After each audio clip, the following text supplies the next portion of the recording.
আজ সকাল সকাল ঘুম থেকে উঠে মুখটা ধুয়ে বেরিয়ে পড়লাম দোকানের উদ্দেশ্যে। এদিকে দেখতে দেখতে আমি পৌঁছে গেলাম দোকানে। আর দোকানে বসে থেকে কিছু খদ্দেরকে ছাড়ার পর হঠাৎ চোখ গেল আমার বাইরের দিকে। আর বাইরে দেখি এরা নাকি কাঁচ লাগাচ্ছে। আর এদিকে দেখতে খুব ভালো লাগছে। এদিকে এইগুলোকে দেখা শেষ করে আমি আবার বেরিয়ে পড়লাম দোকানটা বন্ধ করে নতুন হাটের উদ্দেশ্যে। এদিকে দেখতে দেখতে আমি চলে এলাম কেলেনের সাইডে। আর দেখতেই পাচ্ছ ভিউটা কত সুন্দর লাগছে কেলেনের। বেশি লেট না করে এদিকে আমি চলে এলাম নতুন হাটে। আর নতুন হাটে এসে এদিকে মদিনা স্টোর্স অ্যান্ড পাঞ্জাবি মহলে ঢুকে আমার কিছু মাল নেওয়ার আছে। আর এদিকে দেখতে দেখতে আমি মালগুলো নিয়ে চলে এলাম বাড়ির উদ্দেশ্যে। আর এদিকে আসতেই হঠাৎ চোখে পড়া গেল এই সে আমার ভাইটা। দেখতে পাচ্ছ সেলিব্রিটি, কি আর বলবো, বডিটাকে আরো স্ট্রং করছে।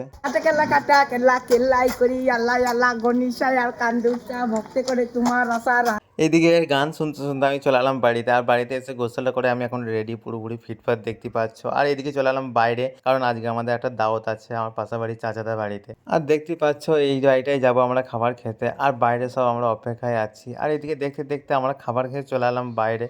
আর দেখতে পাচ্ছ আমার ক্যামেরাম্যানের মনটা আজকে খুব একটু খারাপ ছিল, তাই ওকে আমি বেশি নিলাম না। এদিকে বাড়িতে ঢুকে কিছুক্ষণ রেস্ট নেওয়ার পর আসলে টাইম হতেই চলে এলাম দোকানে। এদিকে দোকানে আসতে আমার বন্ধুটা হাজির হয়ে গেছে। আর দেখতে পাচ্ছ ওর পোস্টটা। আর